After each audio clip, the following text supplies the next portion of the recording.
मित्रांनो, लग्नानंतर होईलच प्रेम या मालिकेच्या उद्याच्या भागामध्ये आपल्याला पाहायला मिळणार आहे. पार्थ आता खूप आनंदी असतो आणि आनंदानेच तो आता काव्याला म्हणत असतो, मला ना आपल्या बाळाला भेटायचं आहे.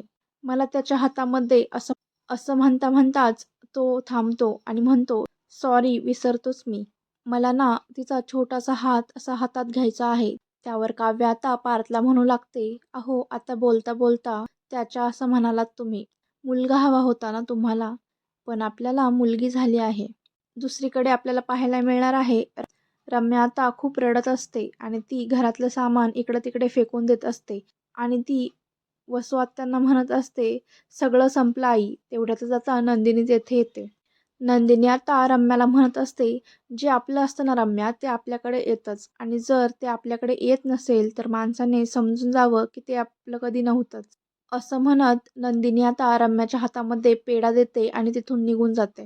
रम्या आता खूप चिडलेली असते आणि ती रागातच म्हणत असते, जेव्हा हिचा जिवा आणि हिचं बाळ हिच्यापासून दूर जाईल ना, तेव्हा मी सुद्धा नंदिनीला हेच ऐकवणार आहे. असं म्हणत ती आता तिच्या हातातला पेढा कुस्करून टाकते. तर मित्रांनो, येणाऱ्या भागात अजून काय पाहायला मिळणार आहे, त्याच नवीन अपडेटसाठी या चॅनलला नक्की सबस्क्राईब करा.